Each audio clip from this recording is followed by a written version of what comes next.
Hello, my name is Buddy Rhodes. Through this video, our goal is to take you through the process of fabricating and installing a concrete countertop. I'm here with three members of my team, Rich, Matthew, and Joshua, and my dog, Henry.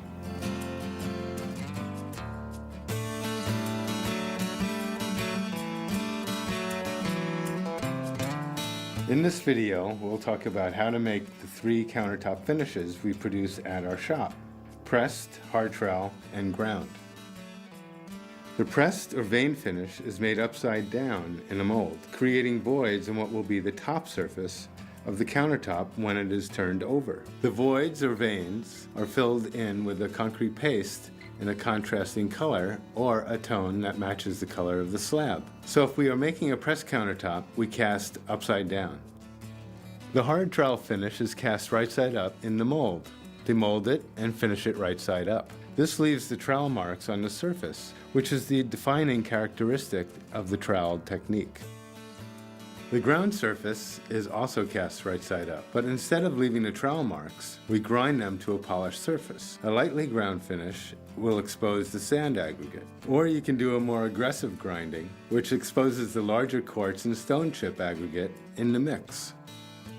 There are many ways you can adapt and add to these methods, of course, but this is a good start. Hello, my name is Richard Rhodes. I am the national trainer and consultant for Buddy Rhodes products. During this video, we're going to go through the whole scheme, start to finish, on how to make a concrete countertop. We'll go through templating, forming, and also casting and pouring of the product. We'll end up with a ground technique. We'll also go through the other techniques at the Buddy Rhodes studio, which are the signature Buddy Rhodes press technique. In addition, we will cover a cast in place. Let's get started.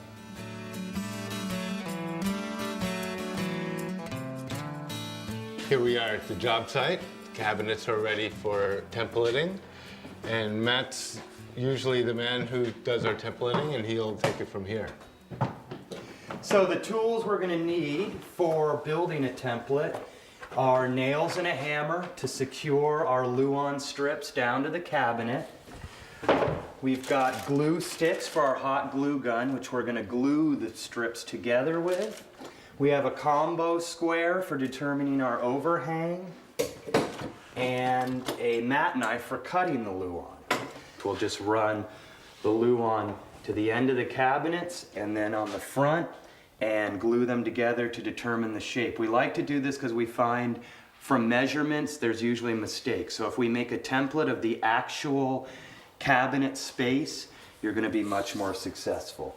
The client has requested a 1/2 inch overhang, so I'm going to make sure our Luan template material is at a 1/2 inch overhang, and then we're going to start attaching it. So I'm going to start by tacking this material down. Here's a good spot. It's very important that this is secure, obviously, so we can glue them together and have no moving around. Now let's glue this front end. Again, a small amount of glue on each side. And then we want to make sure that this piece is flush with the edge of our cabinet. That's going to be good and secure. We got some stability here, so we're going to work our way down towards the sink. And the client has requested a 1/2 inch reveal at the edge of their sink. We need to do the same thing up front here to get our 1/2 inch reveal on the front. Again, I have my lines marked. And you can always overlap with the material. That's not going to be a problem. As we glue, we can remove the nails because the glue will hold it right where we want it. Templates can get quite flimsy, so it's very important to put these little support bars. You know, I'd space them every couple of feet just to give it kind of structural support so it doesn't fall apart when you're taking it back to your truck. We're going to want to mark things like finished edge, wall, you know, where the ends of the cabinet are, so the mold maker Doesn't have any questions. So here we're going to put wall. Here we're going to put finished edge. So we want this edge to be finished because it may be exposed by the stove. We don't know for sure, so better safe than sorry. Then obviously this whole edge needs to be finished. So finished edge. Finished edge. Finished. Another thing I'm going to have to mark is this particular sink has quite a thick edge because it's actually a top mount sink which has been used as an undermount. So I'm going to put on our templates, it's very important to mark that we're going to remove 1 inch of the thickness of this counter to accommodate the lip of this sink. So basically we're going to make a trench underneath it that's going to accommodate that lip. So I want to make sure to mark that. Remove 1 inch thickness. We'll determine in the shop where we want to seam these in terms of the weight. We like to use as few seams as possible.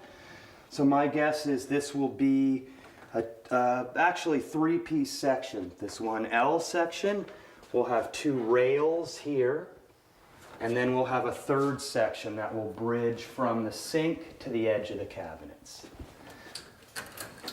But that can be determined in the shop. What I basically want to do here in templating is frame in this whole area so we have precisely the shape that we're after.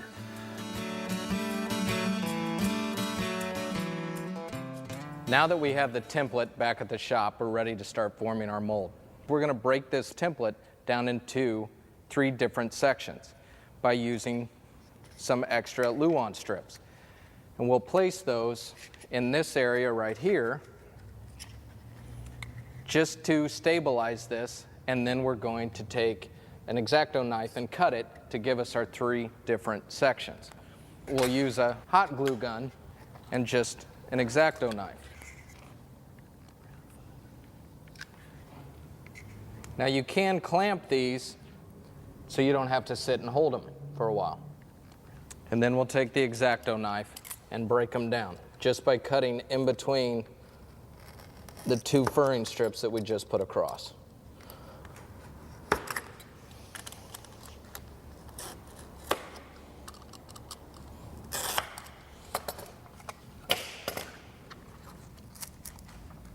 We're actually going to use this table that we're on because this is a troweled surface, which means that the top is what we're using for the actual top. So you can use an old piece of melamine for that.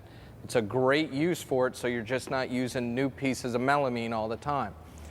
The melamine can get expensive, so if you can utilize it as much as possible, that would be good. So from here, once we get this set and we know how we're going to use this piece of melamine, we're going to start breaking down more melamine for our edges. To do that, we're just going to use a table saw and a sheet of melamine.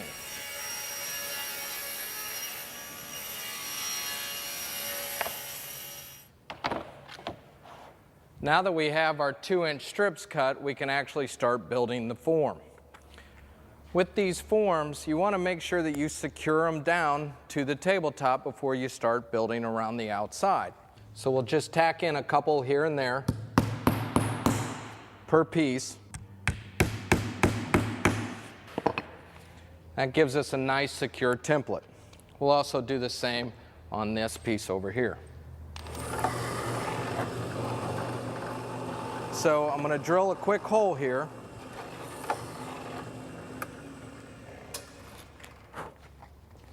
And then we also like to countersink them. We countersink them so that screw head will go down into the melamine.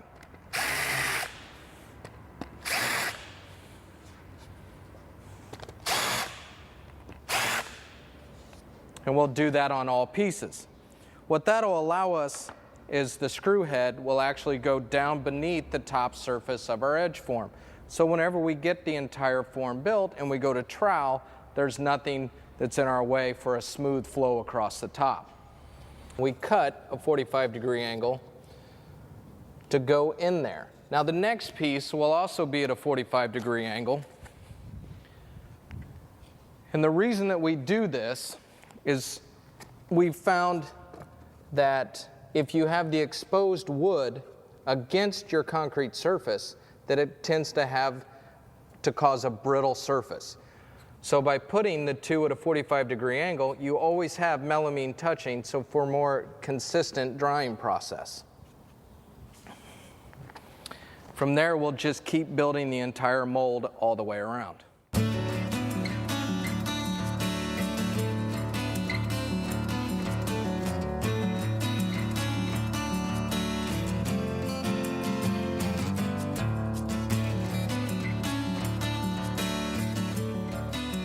The templates are secure. There isn't any movement, any gap around the outsides.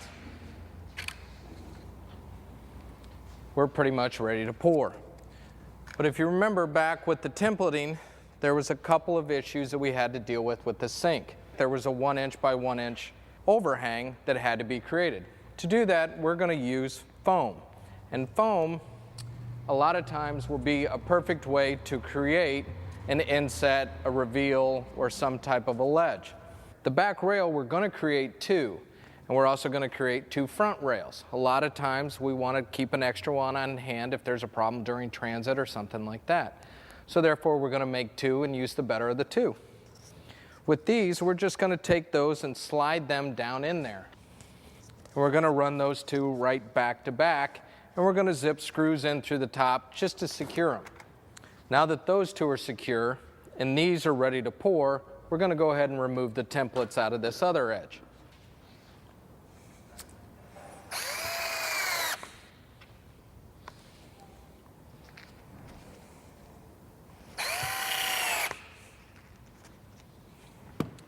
That's good and secure. And then we'll also remove this one.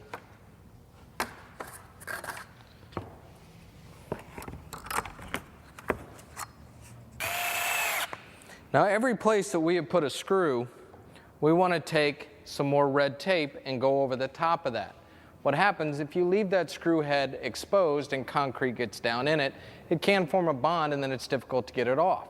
It's difficult to get it off and you have to tug and pry on that, it could pop a chunk of concrete loose. So therefore, we just, for our safety's sake and just to be careful, we want to cover those up. It really doesn't have to be anything fancy, you just want to make sure that the tape covers the screw holes and it's nice and flat. Now that our form's completely ready to go, foam's in place, edge forms are set, now we're going to move on to reinforcement. With reinforcement, there's probably 10 to 20, 30 different types out there.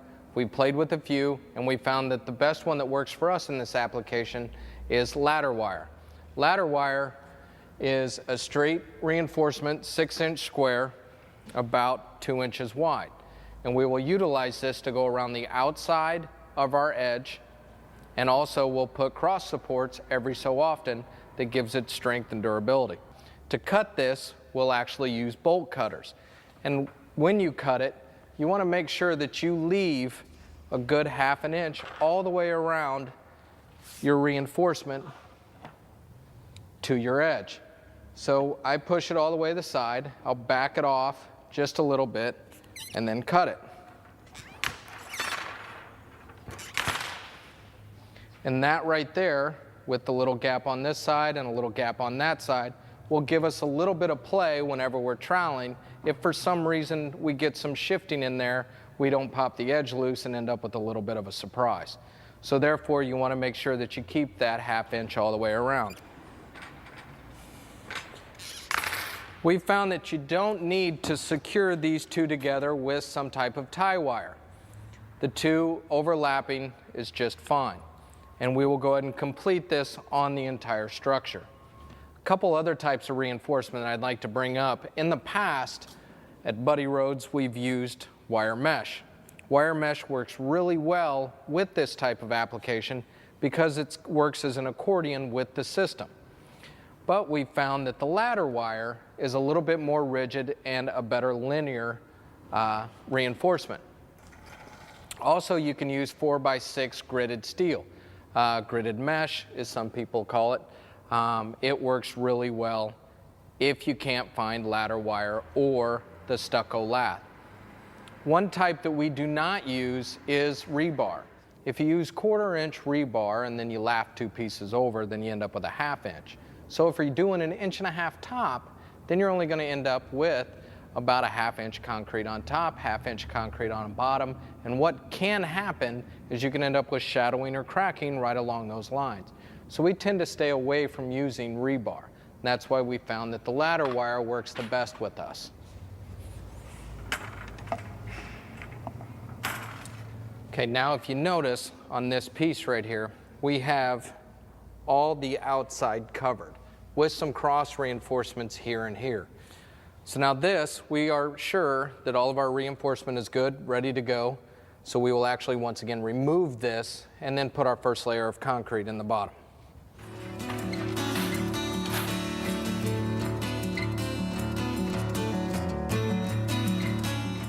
The color is formulated for a 2-bag mix. Now, with each bag, you're going to add around 4.5 to 6 quarts of water to come up with the consistency that you're looking for. But we don't train for a direct water amount. We train for a consistency like cookie dough. Cookie dough is the perfect consistency for the Buddy Rhodes product line. Whenever utilizing that, it is the right water amount so it decreases on shrinkage, curling, and cracking issues. Here we're going to use a peerless mixer. The peerless mixer is the one that we found that we like to use around the shop. Anytime that we mix less than 4 bags, we'll use the peerless mixer. If our project requires more than 4 bags, say 15, 20, then we like to go into using a mortar mixer. A mortar mixer actually kneads the product together to give a more even consistency. We tend to stay away from a concrete mixer or a barrel mixer because it actually just turns. It's always a good idea whenever you're using the color and the mix to make sure that you wear gloves and do wear some type of breathable apparatus. Here we're just using some inexpensive masks. If you notice, he is spraying out all of the color from the inside of the container. That's to ensure that all of the color from the color pack is getting into our mix. It is a good idea whenever you're using the product to wear rubber gloves and some type of mask.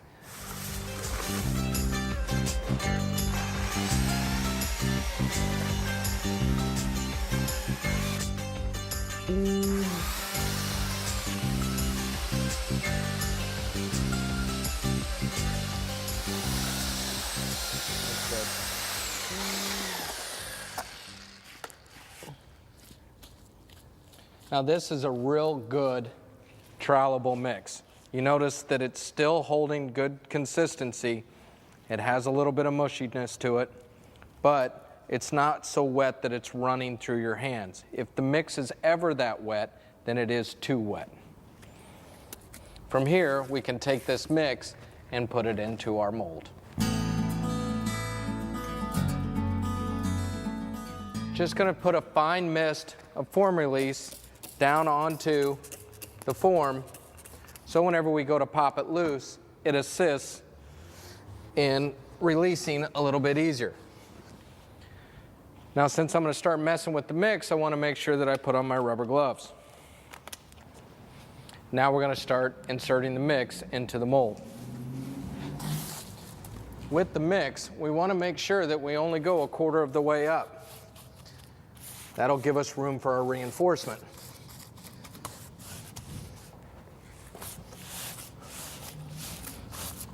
Since on this project we're using square edges, we want to make sure that we work that edge corner really, really well. Now I like to use a magnesium or a resin float.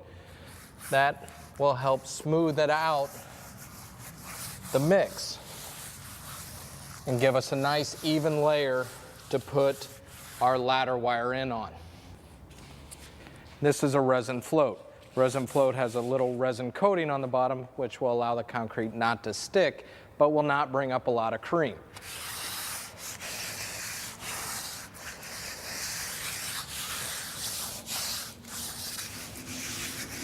And now we'll insert the wire into the mix.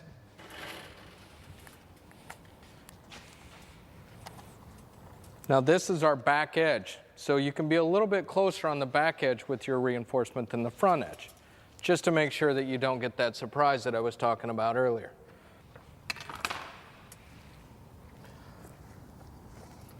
Now that I've got my ladder wire in the mix, I'm just going to give it a little push down to help set it in and make sure that it is in the bottom quarter of our form, and also that I don't have any pieces touching the edge.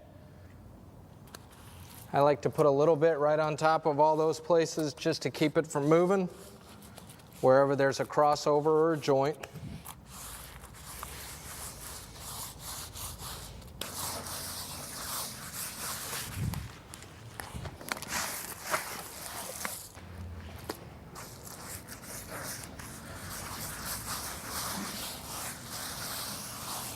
Now we've got it pretty much filled. It is unlevel, but we'll use a 2x4 or something to screed it off with. We like to use a 2x4. And more or less, you want to make sure that it's flat with your form and just saw it across. And then you can see the highs and the lows to go back and fill in with some more mix.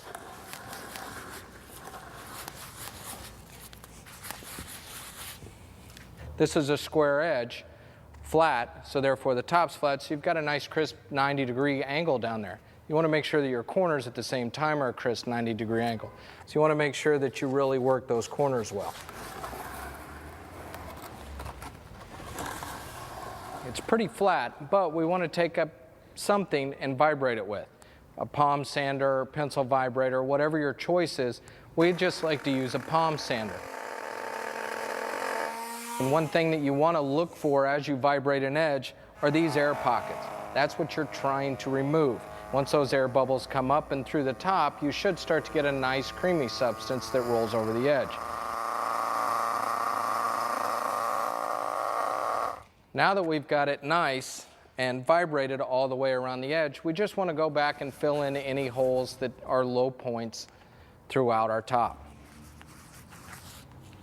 And we'll work this to get it flat in the next hour. And then we'll get off of it and leave it alone for another hour and come back and work it again. And we'll do this about every hour for the next 3 to 4 hours, kind of playing it by ear to see how our slab works with the environment that we're currently in. In a hot and humid environment, you'll see that the concrete moves a little bit quicker and starts to harden faster. The scenarios of time that we're given out here are used in the San Francisco environment. Once we get it to here, we're going to take some extra concrete, put it to the side, so whenever we come back in an hour to rework it, we've got some extra mix there in case we need to utilize it to level out some areas.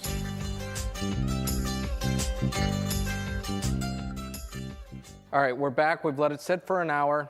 Tops have really started to harden up a little bit. And so now we're going to go back with the wooden float. Wooden float will help us to make sure that the entire top is level, and still we're going to keep the pores open. But the first thing I'm going to do is we have a nifty little tool that's just a putty knife that we've cut in half, and with that we're going to go around the entire thing to make sure that our edges are clean. And the reason we want to make sure our edges are clean, if our wooden float is following the wood edge, which on the 90s are flat, then the entire top should end up being flat. So we're just going to run around the outside and clean up our edges a little bit. Want to try to keep most of that material off the top, because that will create high spots also. Now by using the wood float here, it goes from one side of the mold all the way across, just as our wood screed did earlier, but this has a little bit smoother consistency to work it all flat.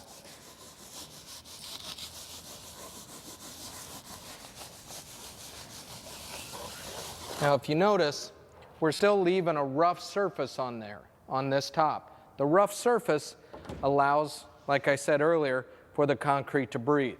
Once again, we'll let this sit for another hour. At that point, we'll come back with a steel trowel, make it smooth.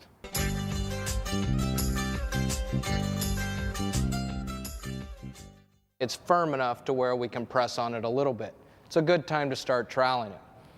Joshua will start in this corner working this large piece just to make it smooth. We don't want to work it too much. We just want to make it nice, crisp, like glass. So the cream will work up a little bit, but not too much. If you work it too much, you're going to get a lot of sand to come to the top, and you're going to lose the crisp finish. Go ahead.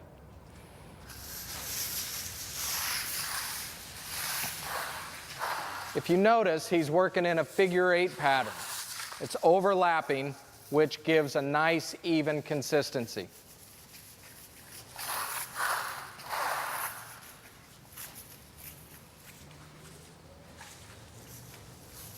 Notice now we've started to bring the cream up. And you can tell the difference between here and over here, where this side's been worked, we're starting to get some good cream up. We don't want to work it too much more than that. We just want to try to work out the rest of it to make it level.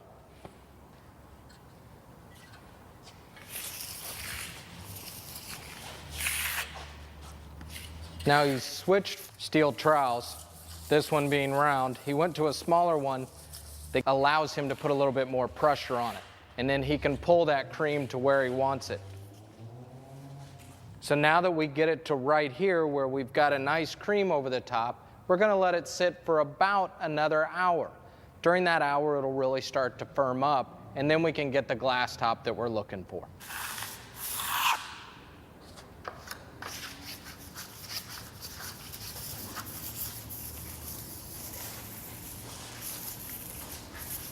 Now, if you notice that it's really starting to get hard and he's trying to put a lot of pressure on it, if it gets too firm, then you can take a little bit of water and spray it on your trowel, and that will actually loosen the top up a little bit.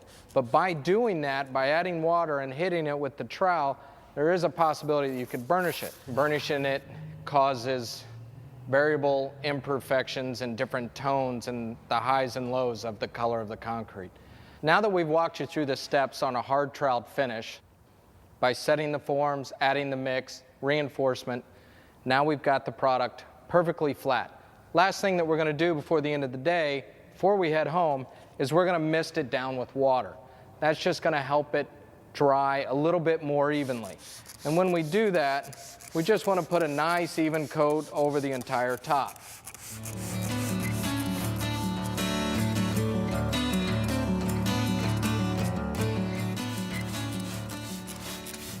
Man, that looks great, Joshua.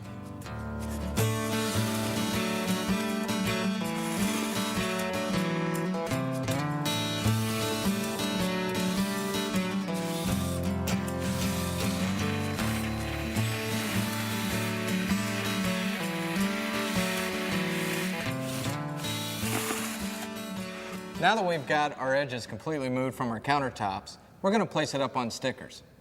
Oh yeah, be right back with you.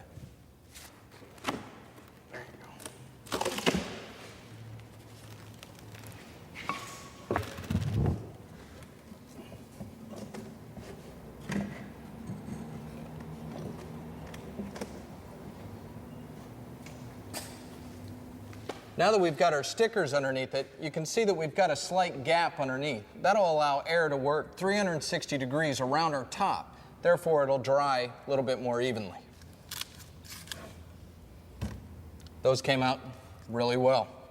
If you notice, the foam that we had used before left us a nice little trough right there. That trough is where the sink will slide underneath. The 1-inch also turned out really nice. Nice crisp edge on it, not many bug holes. We're ready to roll. From here, we're going to move it to the polish station.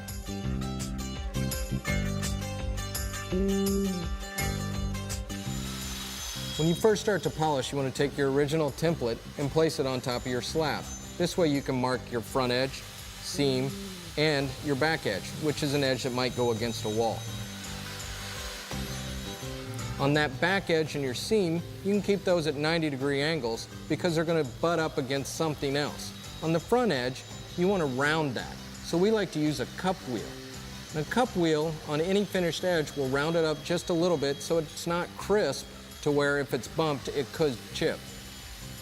Also, in grinding and polishing edges, you want to make sure that you don't grind or polish a finished edge too far to bring out too much exposed aggregate, unless that's what you're going for on your project. So if you have a troweled surface and you round that edge too much, you could end up bringing out aggregate, and it may not be even throughout your entire piece. Whenever we start to polish, we'll start off with a 400.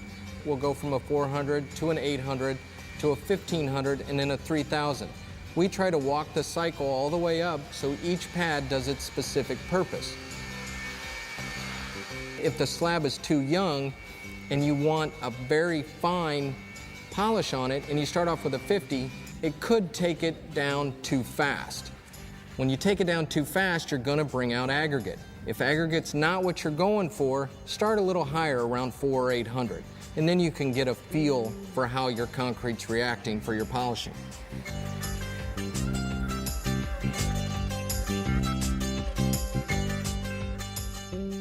The penetrating sealer is going to be applied first. It penetrates into the concrete. We'll follow up with 1 or 2 coats of the satin sealer, and that's the topical sealer. We like to use a combination. We find that works best for stain protection in kitchen counters. You want to give a nice, even coat, and the concrete's very porous at this point, so it's going to drink up the majority of this sealer or absorb it. That's what we're after. You want to give a nice, even mist. You can also pour the sealer directly on, but we like to mist spray it. It gives more of an even application, and the concrete tends to absorb it a little better. Okay, so we've got the penetrating sealer on there. You want to let it sit for no more than 30 seconds. You can notice some of the sealer is puddling on the surface. We don't want that, so we're going to come with a clean white cotton rag, and we're going to rub the penetrating sealer into the countertop, and we're taking up any puddling or any material that isn't absorbing into the concrete counter. Now it seemed to absorb a good amount of the penetrating sealer, no more of the sealer's puddling, so we're going to let this sit and absorb into the concrete and dry for 30 minutes, no longer. Okay, so we're back. The penetrating sealer's cured for 30 minutes. Now we're going to apply the satin sealer, which is the topical sealer. There are 2 ways to apply the satin. Some folks like to pour it directly on and rub it in with a rag. That works quite well.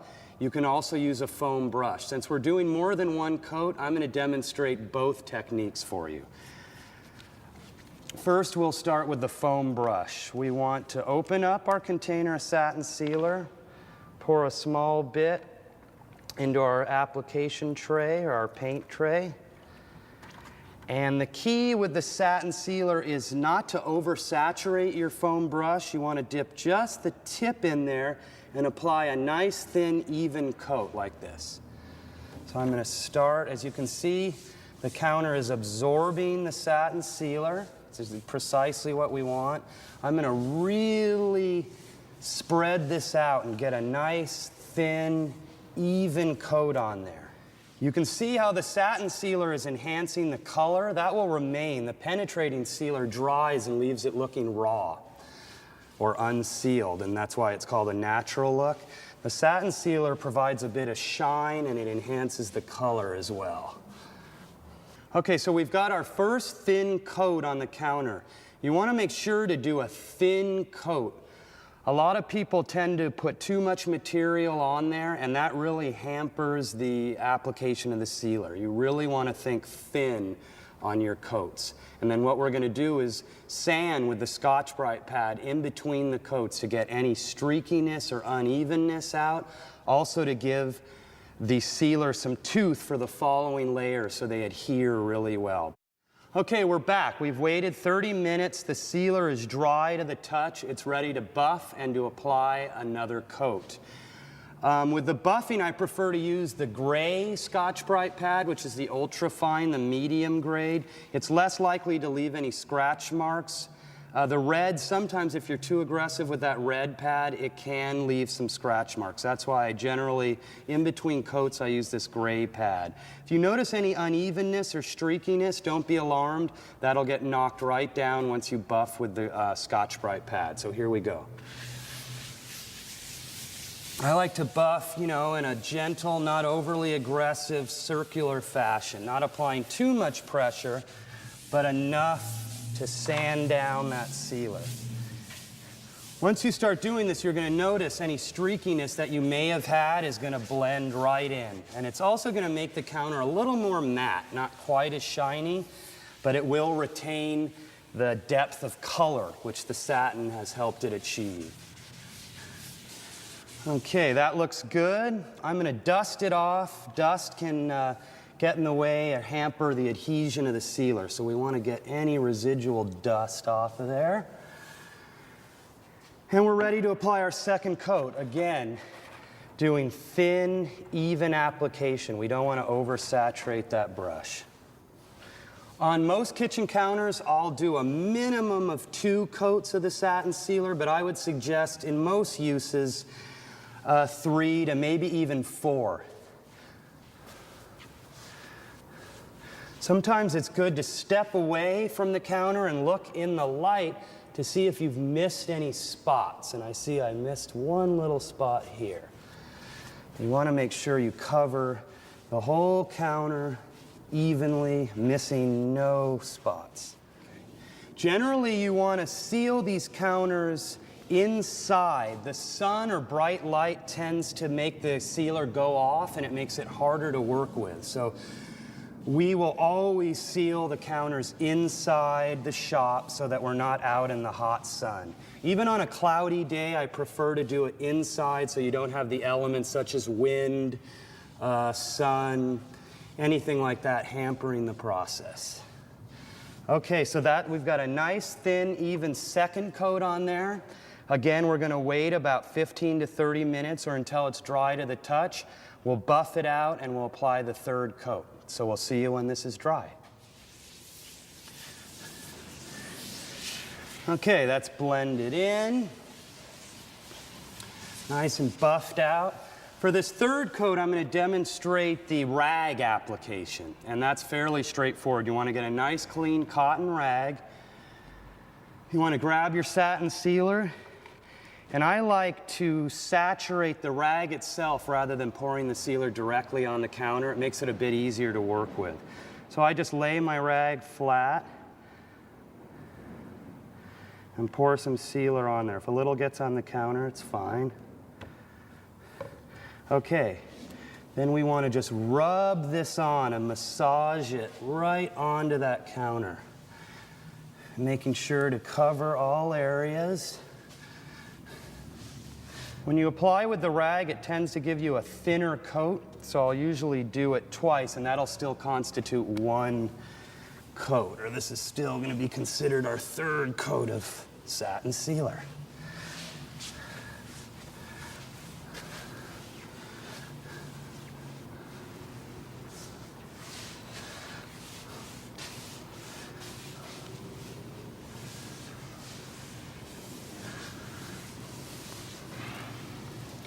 Okay, like with the previous coats, now we're just going to let this sit and dry for about 30 minutes, and we'll buff it out and we'll apply wax. And we'll see you then.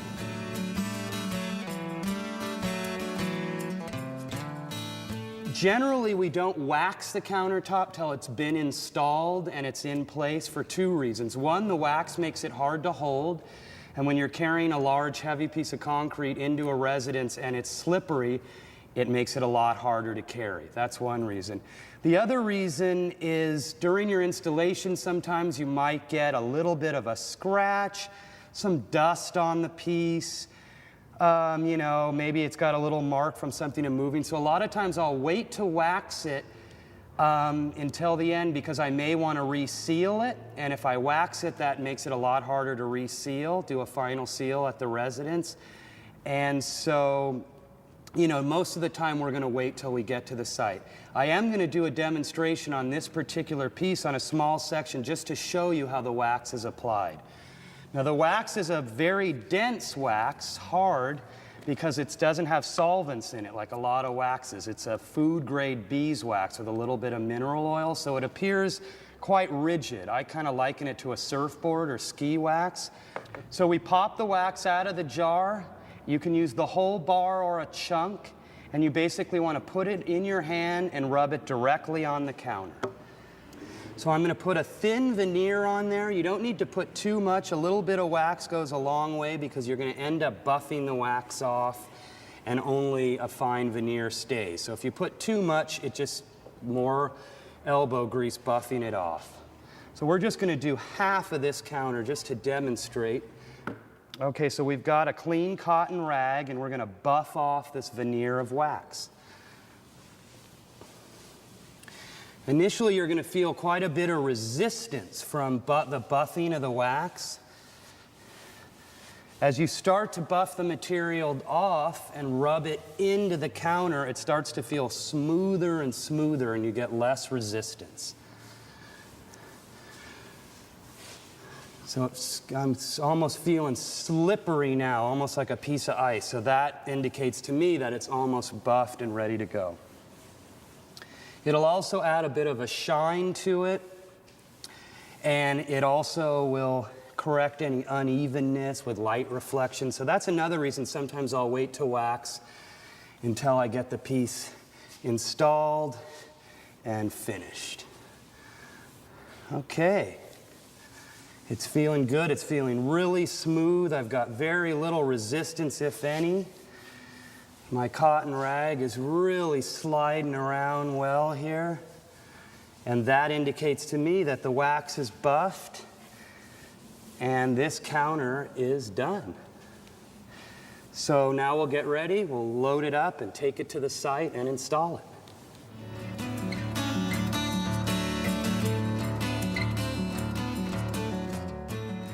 Okay, we're here with the countertops and we're gonna offload them and bring them into the house.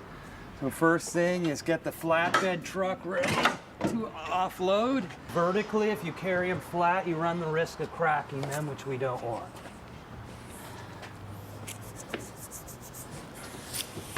Okay, let's lay this kind of in the middle of the cabinet there. Okay.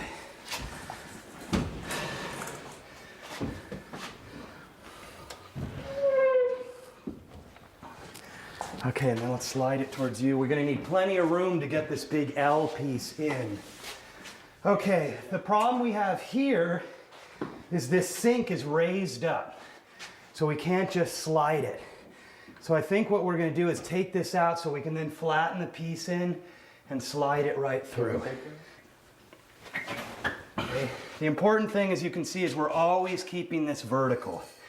You start carrying them flat, you really run the risk of cracking them. 1, 2, 3. Okay, get close and then flat. Up. Okay. Okay, there you go. Okay, we've dropped the sink and we've dry fit all the pieces. By dry fitting, it means we've laid them out, located them exactly where we want. We've got our first L piece, our rails, and our second piece that butts into the rails. I'm happy with the way it looks. Everything's lining up. You never want to assume everything's going to fit and just glue it, because 99% of the time you're going to run into problems, and you don't want glue on your pieces when you run into a problem. So just by rule, we always dry fit everything before gluing it. This particular cabinet doesn't have a subtop. We're going to basically glue straight to the cabinets, which is fine to do.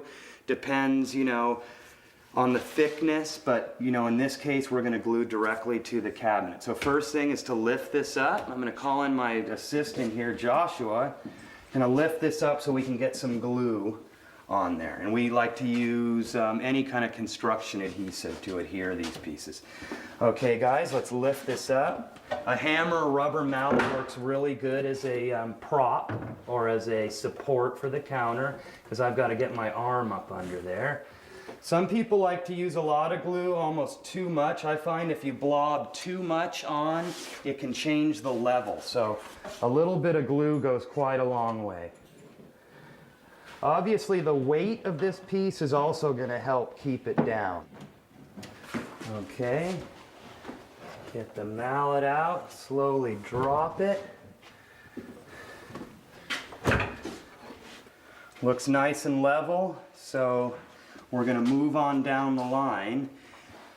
I'm going to set this bar onto the glue. I'm going to slide my shims in here till I get it level. It's always a good idea to add that level there. I'm flush with the other piece. And we're going to do the same thing on this side. Make sure we're flush. Looks perfect. Beware that the glue can come running out. So I want to keep it away from the edge. That should be plenty. We never want construction adhesive on the facing of the cabinets or it can come out and cause a mess. And we're ready to drop this. Okay, in this case, we've got a really good fit. A lot of times, there's going to be some grinding, possibly in corners or to get it to fit, but because we made such great templates, and that's the whole reason for making templates, these pieces are all fitting in pretty well. Okay, now I've got my grinder with a diamond wheel on it. What I'm going to do is grind trenches in the two pieces of counter and corresponding trenches in the rail. We're going to feed those with epoxy, and that's going to create an epoxy biscuit which will adhere the rail very permanently. Obviously, we don't have a lot of cabinet to glue to. That's why we have to do this. I've done probably 50, 60 more of these over the years and they've never failed. So this is definitely the way to do it. So I'm going to take out my grinder, make a small trench.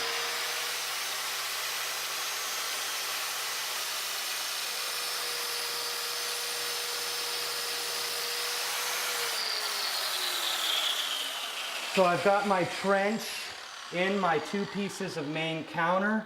Now I'm going to put one that corresponds about in the middle of the thickness, the middle of the 2 inches, into my rails. When doing this, we want to be careful not to protrude out into the front edge. That would ruin the rail and make a mark on the front. So you can see I'm just shy of there. So my assistant, Hoshway, has mixed up some epoxy. So we want to tape this off because generally there's going to be some overflow, and epoxy is very, very sticky adhesive. It is the last thing you want to get on your nice finished counter. The epoxy shouldn't be mixed too hot. By too hot, too much catalyst. So Joshua's got it just about right there. Follow the directions on the whatever epoxy you're using. Okay, so we're all taped off, everything's set. Now we're ready to apply some epoxy. So I'm going to ask Joshua to butter up this rail with some epoxy. You don't want to overdo it, a little bit goes a long way. Fill the trench. Yeah, maybe that's perfect. Okay, thank you. Okay, we're also going to add a thin bead of construction adhesive to the wood here. We've got that taped off too because that's going to want to come out. Okay. Okay, now we're going to feed this into place.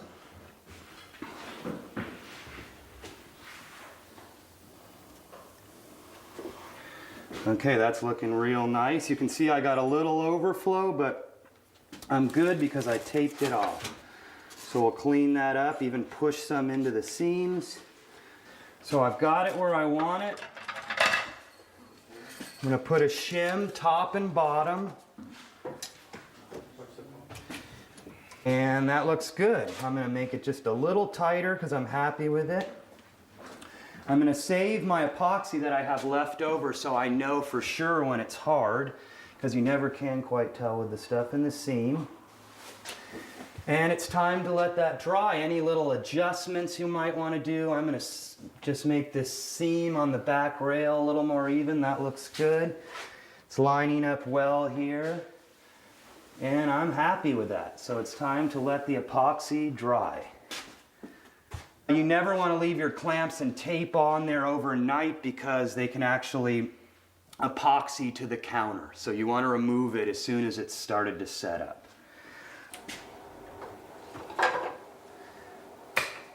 You can see how that stuck a little bit. If that had stayed overnight, it might cause you trouble. So it's really good to remove this stuff as quickly as possible.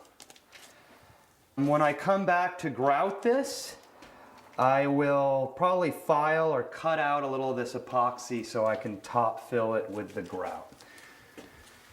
We're also going to want to grout these seams, which generally with a white sink like this, we'll use a white Pheno seal. This is a really good long-lasting caulk, water base that I really like. We'll push it in there. And since it's water-based, we can just clean it right up with water. I want to leave these shims in the back rail because they're adhered with the construction adhesive, and that can take up to a day or two to get hard. So we'll come back and we do the rest of the grouting and take those out. As you can see, that white blends it in real nicely. So we're going to let that set up overnight, and then we'll come back, take these shims out, and grout these seams. We'll use the white where the concrete meets the sink and use the colored caulk where concrete meets concrete. Hey man, it looks good. Yeah, I can't wait to see it when it's all good and finished. Got it waxed up, just got to do some grouting. I'm real happy with it. Let's call it a day. Okay.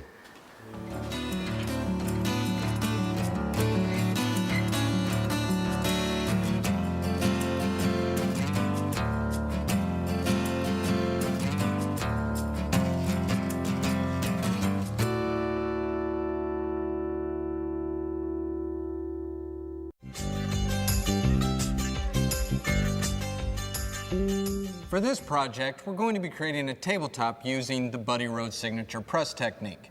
One of the benefits of using Buddy Rhodes product is it will work in a vertical application. So we can create a 2.5-inch return edge with an 1.5-inch top. And we'll create this edge by using 2.5-inch melamine strips around the outside. On top, we'll use 1 3/4 inches to give us that edge. We've also created a screed. The screed, if you notice, will float right across the top and push on this edge. So therefore, it'll keep this outside edge flat, allowing 1.5 inches of concrete on the bottom, plus 1 inch of concrete on the outside, giving us our return edge. We'll be right back with you with some mix. All right, we're back with concrete. Now, if you notice the consistency for the press technique, it's a little bit drier than the mix that we used before, but this works great for achieving a good veined pattern. I found Buddy around the corner, so he's here to give us a little hand in pressing this out. First of all, though, we're going to spray it down with form release. Form release will allow us once again to get a good release tomorrow whenever we pop this loose.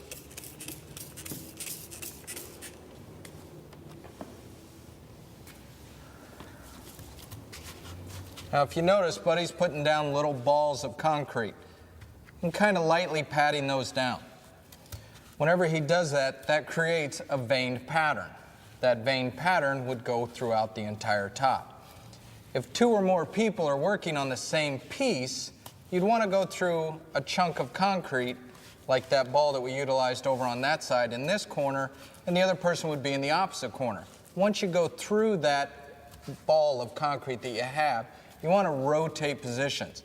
That will give a more consistent vein technique throughout the entire piece. How much pressure are you putting down on those? Well, not too much pressure in order. I still want the veining, but I want it nice and crisp, and I'm also doing it very randomly. About a 1/2 inch to a 3/4 inch thick. My first pastry level thickness. Because this is a 2.5-inch top, by going 1/2 inch, you're still staying pretty thin, but it's given us a good base to work the rest of the piece. Yes, notice I'm really packing my edges, getting that nice and tight. The next step is to mix up another batch of cement, just a little bit wetter, and we'll be adding fibers, nylon fibers, to the mix for secondary reinforcement.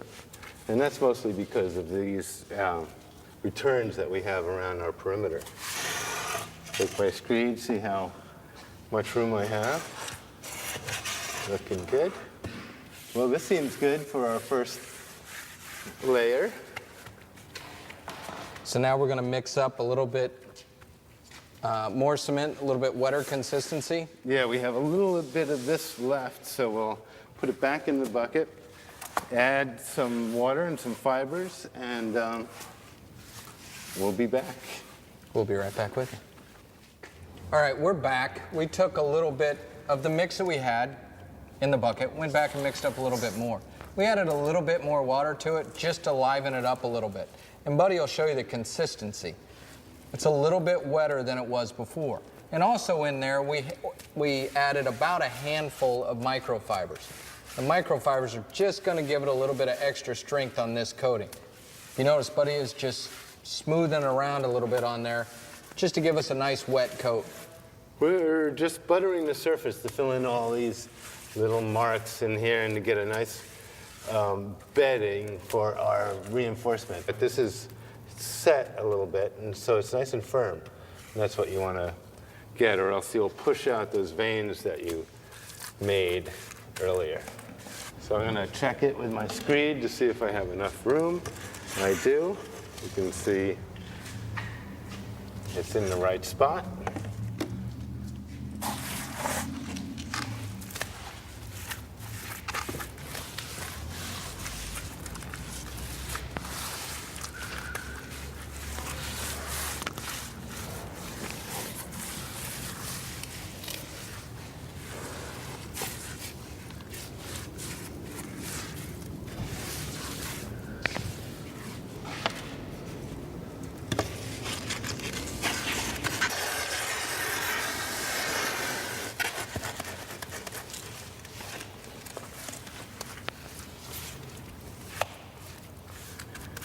We're going to wait until it sets up a little bit, then we'll come back with the screed and finish it off. Right now it's just a little too wet to get a crisp edge.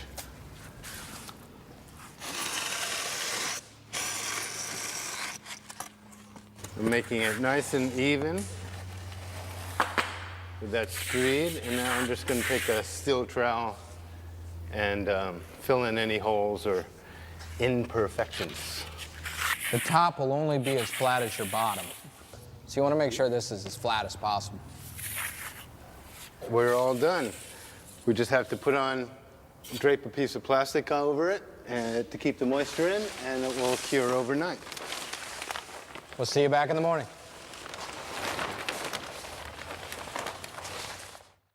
We're back after letting this sit for about 12 hours. And if you notice, we've got some good condensation on our tarp here. Now that it's 12 hours later, we can remove that and start to remove our mold. One thing to think about is we like to always throw the screws away. If you slightly strip a screw, then the next time you utilize it, putting it in a mold, can't get it out, you could wreck the mold trying to get the screw out. So go ahead and throw them away. They're not that expensive.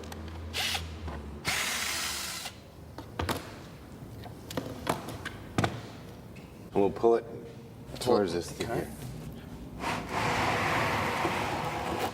Now we're also putting stickers down, the 2x4s, so we can get a 360-degree dry process started.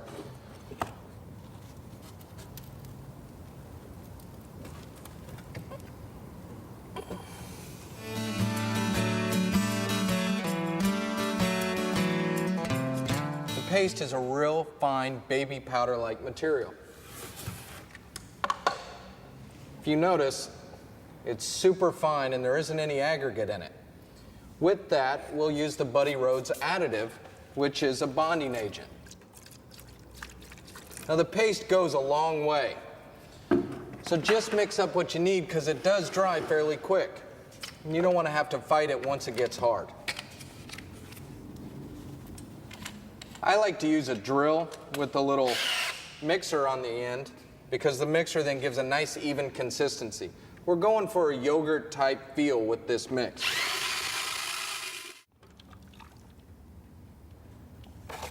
Just put a little bit on, get a nice little bead,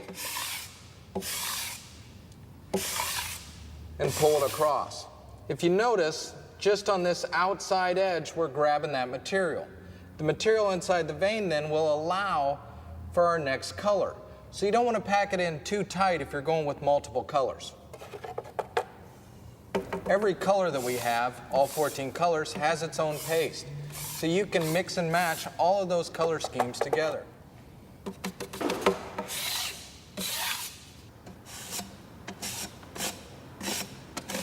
Another important thing to keep in mind is this bottom edge plays a part in the overall feature of this table.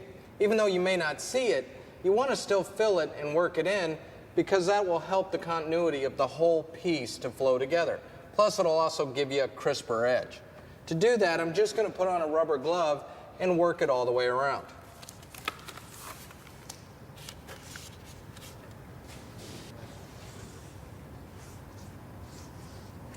Now that we've got the edge pretty much covered, we've got some bigger voids like this one here and a couple around the edge. So what we want to do is we're going to take the paste and mix it up just a little bit thicker. That thickness of the paste will allow us to pack it in there a little bit.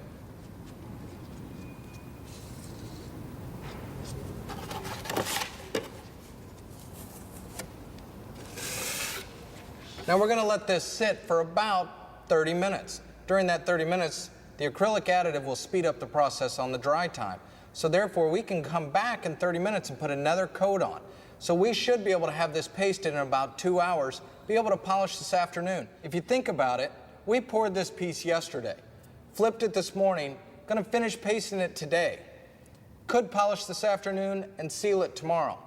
That really shortens your timeline. The Buddy Rhodes product line makes it so easy to cut costs and time. And you can see now on this second coat how it's really starting to fill in those veins.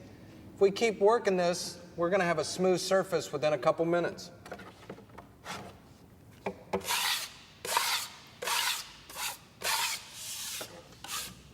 Now that we've got the final coat on, Ash has done a real nice job in filling in the rest of the holes, crisping up the edges. We're going to let this sit for about 3 or 4 hours, take it to the polish station, polish away, and then you'll see the finished product.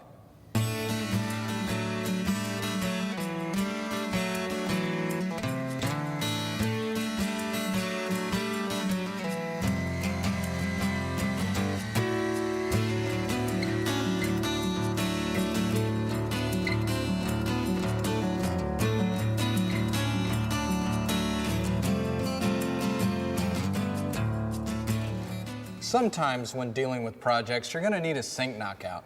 Sink knockouts are pretty easily created. You can do any size, shape, whatever your imagination can create. For this, we're just going to create a little square.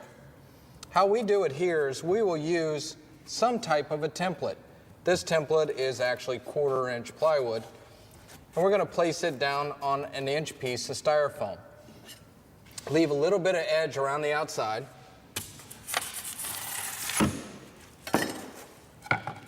Score it somehow, and pop it loose. So now this is your working piece. Put the plywood back in the middle, and we're going to screw it down just to hold it in place.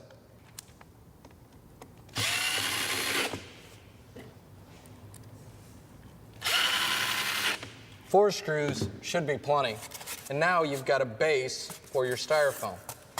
We like to take just a little jigsaw and cut around utilizing this as a straight edge. But you want to still leave a little bit of gap around the outside.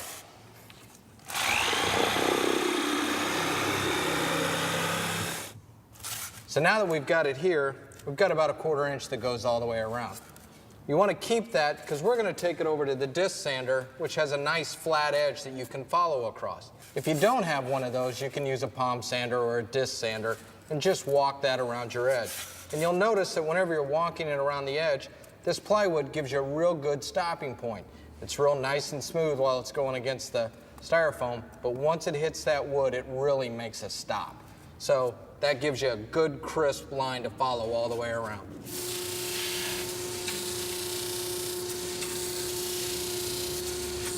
Now, as you can see, by doing that, this gives us a real nice crisp edge. So we did that all the way around, and we can follow that with a piece of tape, taking this piece off first.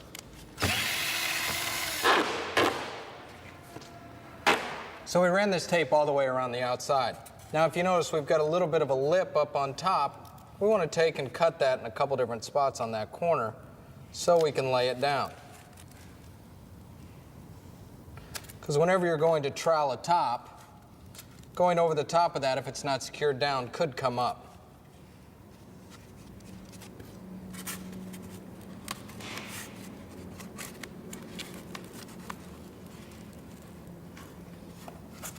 And we would do that all the way around the top.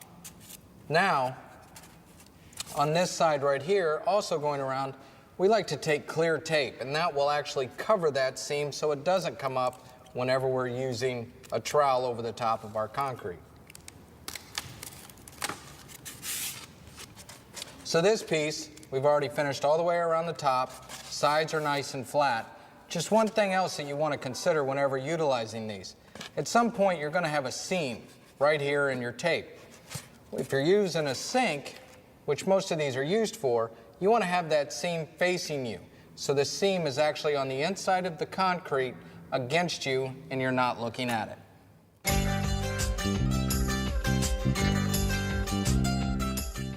Here on this project, we're going to attack a cast-in-place countertop. Cast-in-place countertops are done just a little bit different than the precast world. With the cast-in-place, we're actually utilizing concrete on an existing cabinet structure. With that, we're going to use the Buddy Rhodes mix and add 20 pounds of pea gravel per bag. It'll allow us to do longer runs, and at the same time, it'll give us a weight to keep that countertop down. It'll assist in not having any curling or shrinkage. We're going to be using one Buddy Rhodes moss color packet with 2 bags of Buddy Rhodes mix plus 40 pounds of pea gravel. We'll take the Buddy Rhodes moss and put into a separate bucket, adding 10 quarts of water. Now we've got it to our 10 quarts, we'll pour that into our mixing bucket.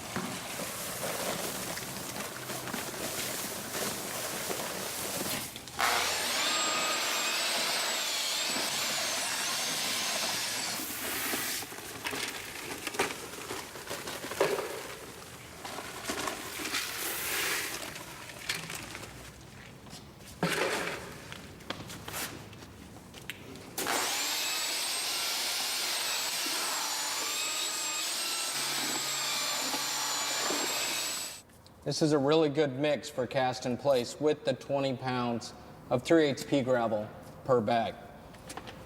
Now that we've got the mix ready to go, I'm going to break down the mold a little bit. With this, we use the Buddy Rhodes edge forms. We used a receding edge form all the way around the top of this mold. And if you notice, we've used seat clamps underneath where the doors would go to come up to hold those in place. But because there's doors on top also, which you can see right here, we had to get a little bit creative. So we used a 2x4 as a back brace for our edge form. We had to countersink the screw holes to make sure that the heads were flush whenever they went against the cabinets. Also, we inserted a little furring strip right here, so whenever it does go against the cabinets, there's no wobble back and forth.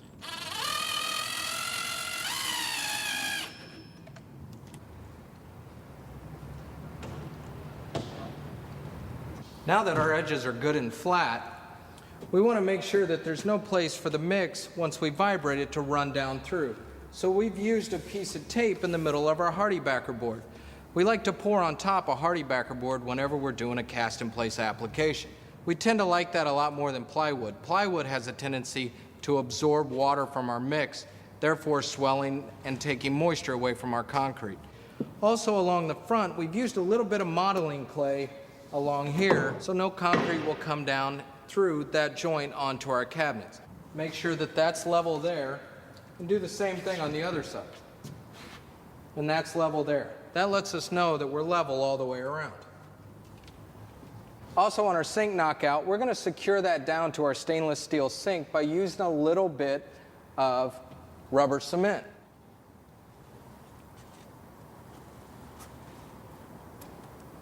And we'll hold that just for a second to get a nice bond. Rubber cement works really well because the next day it's easy to take the foam off and it'll come right off the stainless steel sink.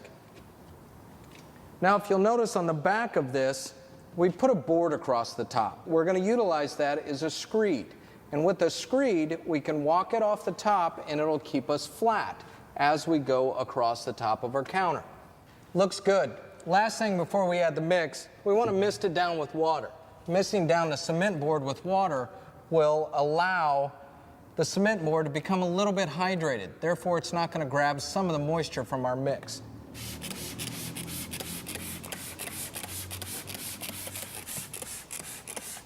Now we're ready to pour.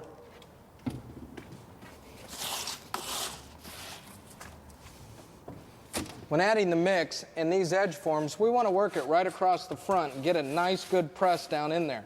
Now we're going to vibrate this top, but we want to make sure that we get a nice, good, smooth surface against those edge forms. Now our sink knockout's 1.5 inches, which this top is, so this is where you want to bring the level up to. So it's a good reference in between front and back.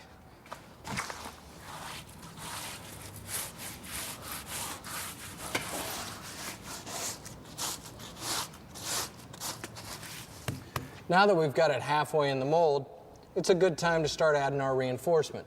We want to add the reinforcement and keep it in the bottom quarter once again of our slab. When we keep it in the bottom quarter, it's less of a chance of that shadowing or coming through the top. We're going to run a full length piece all the way across the front. That'll help with that front support.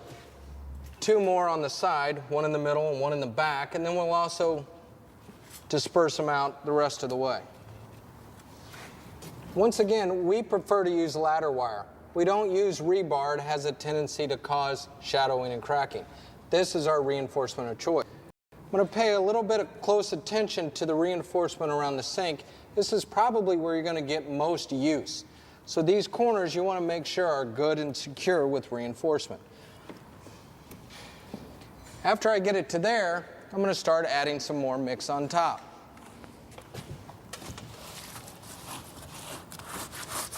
Now that we've got it filled up, and it's a little bit higher than it should be, we're actually going to screed off the top. But something you want to notice is we don't have many drop cloths down here or anything like that. If you want to attack this project in somebody's home, it's a good idea to make sure you cover the floors. We've created a screed so we can run off the back of this wall. This little notch will go in there, and it'll allow us to keep the proper height. 1.5 inches all the way down.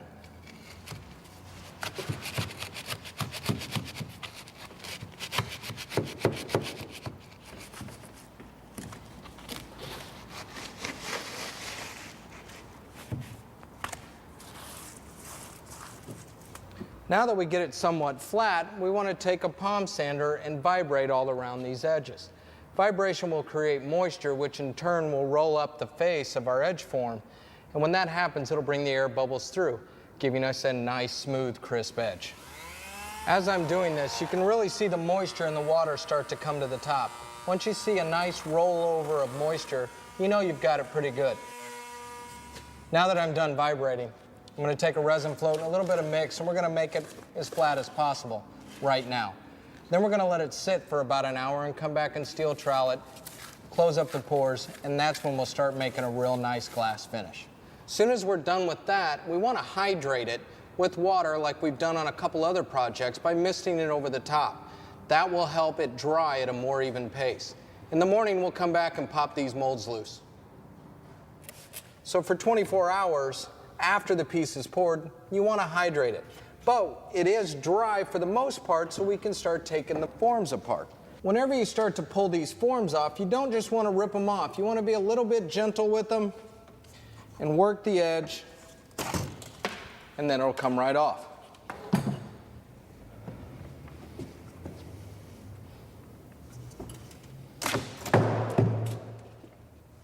If you notice, because of the vibration process, we got a pretty good front edge, but we do still have some bug holes.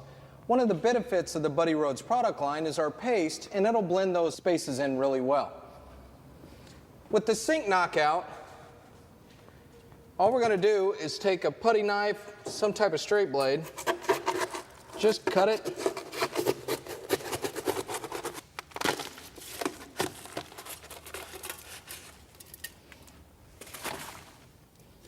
And we ended up with a nice crisp edge all the way around because of our sink knockout. Because of our edge form coming up to here and our top meeting it, we have a little jagged line there. One way that we like to take care of it is with the hand pad. This is just a hand diamond resin pad, and we'll mist that down and kind of roll that edge up so it's not a real crisp, sharp edge. We've taken a little bit of blue tape and went around the inside of the sink.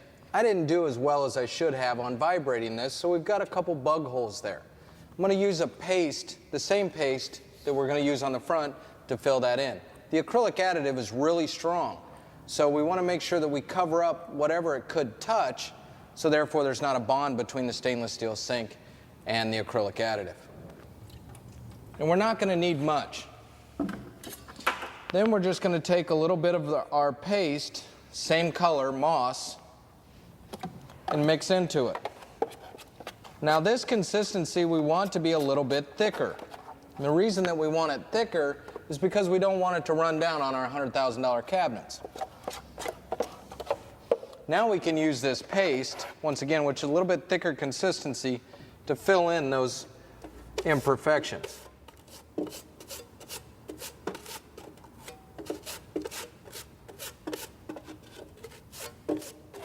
We're going to use the same mix out on the front.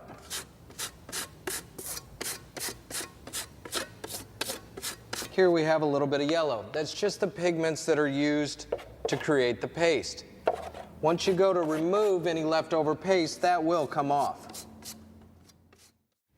We're back. We've sealed this top out, sanded the edges slightly, and did a little bit of work to the sink. This cast-in-place trowel top really turned out well. Got some good variance in colors in it, nice and flat. Take this in my place anytime. I hope this video is useful and informative. Please use it as a reference throughout your project. Thanks for being with us. You can check us out at www.buddyrhodes.com 24/7. We also have a tech line and a lot of useful information on there. Thanks again.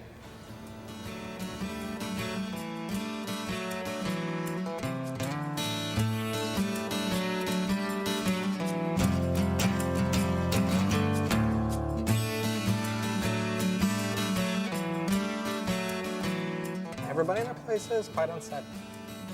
Through this video is to take you through this. Hi, my name's Richard Rhodes. No relation to Buddy.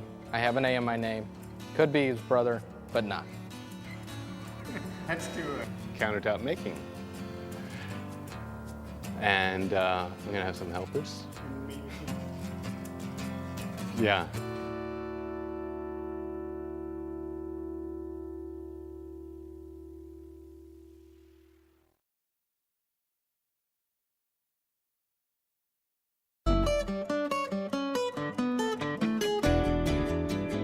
Whether you're meeting with clients or this project's for yourself, samples is a great way to see what the end project will look like. This is a troweled finish, which is done just with a steel trowel. This is lightly ground, which is used with a wet polisher just to slightly bring out some of the sand aggregates. This is heavy ground, which brings out more of the marble chips, and 99% of the aggregates will come out in this polishing technique here. The final one is the signature pressed technique, which this panel over here shows on a bigger scale.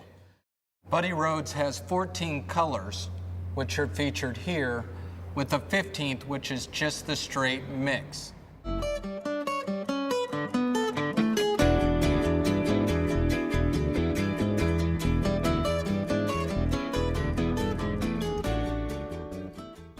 Take a little bit of time here to go through some of the products and tools that we'll be utilizing throughout this video. wooden float, resin float, steel trowel, sandpaper, Scotch-Brite pad, palm sander, cordless drill. You can use an electric drill. Level, reinforcement, which is ladder wire and wire mesh, T-square or angle square,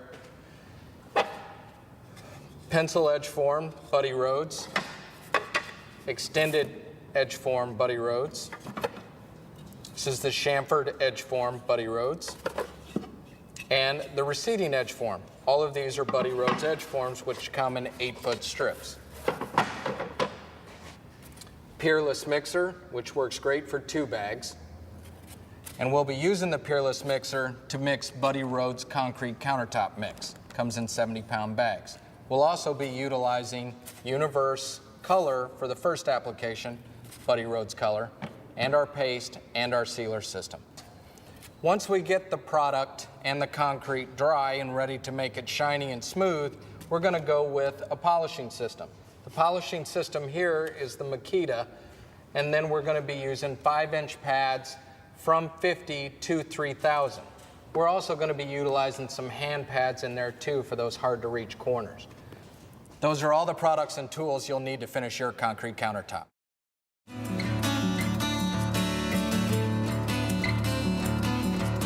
Over the years, in addition to concrete countertops, we have fabricated floor tiles, fireplace surrounds, hearths, furniture, planters, spheres, and fountains. My mix is designed to pack into molds like clay, so it can do sculptural things. I think of it as constructing rather than pouring. Another side to the Buddy Rhodes product line is the molds. We have numerous different molds that we offer for sale for the general public. We have a 48-inch planter that's absolutely beautiful, 48 inches tall, and it's a sphere and hollow on the inside. One of the benefits of the Buddy Rhodes mix is it can work vertical, which means we can work the mix up the side of the planter all the way to the top. Add reinforcement, put another layer, and you end up with a hollow sphere. Also, we have the 32-inch planter. Then we have stools, which usually use about 1 bag of mix. On the other side, we also have integral sink system, 4 different models. We have a small rectangle, a larger rectangle, an oval, plus a trapezoid. Great ways to work those into your overall projects. The Buddy Rhodes product, being a dry mix and sticky, it allows us to work up the side. This right here is actually our end product that starts from this mold. Once we're done, we'll rotate it over. And that's an actual finished product. We've got a really good dry consistency of mix. So when we start to work this mold and placing the product in, which remember, we would be using this mold right here and actually putting our hand down in it and working the mix up.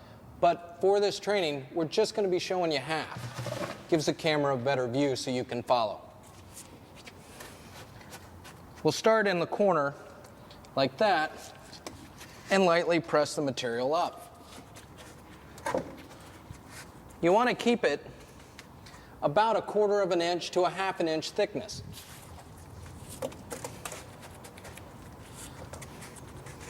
And remember to stay random with the size of ball that you pull out.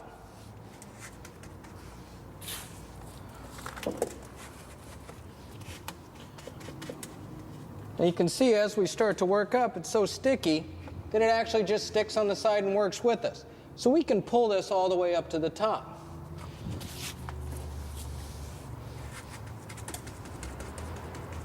Now that we're getting up towards the top, we really want to pack it in this edge real tight. That way we have a real nice crisp edge on the bottom of our stool. We're going to also build this up a little bit, but we've got to let the concrete sit for about 30 minutes. It'll firm up in the vertical application and allow us to put a little skim coat on the other side. We're back after about 30 minutes, and this is really starting to set up. So now we're going to add a little bit of microfiber to our mix with a little bit of water. We're going to create a more wet consistency with our mix to skim on the inside. Something to think about with these molds is they've really started to hit the lawn and garden world. With doing that, it's starting to take concrete and the decorative side more so outside the kitchen. So we're really starting to attack some different avenues. It's a great way to go. I'm going to mix this up and put a skim coat on. Now that we've got it out, there's just, you can see a little bit of microfibers in there. You don't want too many to where it looks really hairy. You just want a couple sticking out every now and again. So we'll put that in and actually just skim it up the top, making a nice, smooth, even coat. By the time we're all said and done, we'll end up having about 1 inch of material on our mold. You can take it up to 1.5 inches, but you go any more than that, you're probably just wasting material. During this process, if you ever want to check and see how thick your material is, a toothpick is a great way to do it. Just put it in a couple different spots, make sure you spread them out, and you can check how thick your consistency is. Now we've got a nice even coat on the inside. We're going to let this sit for 24 hours, come back, pop it loose, and we'll end up with half a stool. In 1979, I moved to San Francisco and I attended the Art Institute. And I started to play around with different sculpture bodies of clay. And one of the materials that I experimented with was concrete. And I really liked the way that I didn't have to fire concrete, and started to mess around with that and add different things to it. They got excited by what I could do with white cement. My wife and I were renovating our house. I figured, what the hey, I'll make a concrete counter. From there, word of mouth spread, and I did it for friends and friends of friends. And then I was very lucky that it got published in some magazines, which spread the word more. And before I knew it, it grew from just myself to 36 employees. Every piece that I make is new and different and fresh from the last one that I made. And I still get excited about that.